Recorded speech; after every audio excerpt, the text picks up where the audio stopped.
नमस्कार, आप देख रहे हैं गोरखपुरिया न्यूज चैनल और मैं हूं आपके साथ वैशाली। सुप्रीम कोर्ट में आज सीईसी की नियुक्ति पर सुनवाई। केंद्र सरकार की 3 नियुक्तियों को चुनौती। आज सुप्रीम कोर्ट में देश के नए मुख्य चुनाव आयुक्त सीईसी के रूप में ज्ञानेश कुमार की नियुक्ति पर सुनवाई होगी। ये सुनवाई तब हो रही है जब एक दिन पहले ज्ञानेश कुमार को भारत का सीईसी नियुक्त किया गया था। सुप्रीम कोर्ट इस मामले में उन याचिकाओं पर अंतिम सुनवाई करेगा की कोशिश करेगा जो संसद द्वारा पारित किए गए उस कानून की वैधता को चुनौती देती है, जिसमें चुनाव आयुक्तों ईसी की चयन प्रक्रिया में भारत के मुख्य न्यायाधीश को चयन पैनल से हटा दिया गया था और एक कैबिनेट मंत्री को शामिल कर दिया गया है।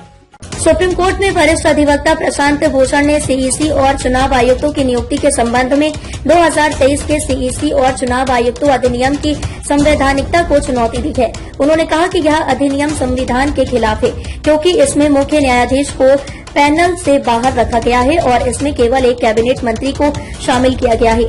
यह मामला सुप्रीम कोर्ट के न्यायमूर्ति सूर्यकांत और न्यायमूर्ति एनके सिंह की बेंच के समक्ष सुनवाई के लिए सूचीबद्ध किया गया था। भूषण ने बेंच से अपील की कि इसे तत्काल प्राथमिकता दी जाए और इसे पहले नंबर पर लिया जाए। जस्टिस सूर्यकांत ने दी प्रतिक्रिया। जस्टिस सूर्यकांत ने मामले की गंभीरता को देखते हुए कहा कि वे इसे जरूरी मानते हैं और इसे प्राथमिकता से सुने जाने का आश्वासन दिया। हालांकि उन्होंने रजिस्ट्री के कोई विशेष निर्देश देने से मना कर दिया और कहा कि यह मामला सुनवाई के लिए तय समय पर लिया जाएगा।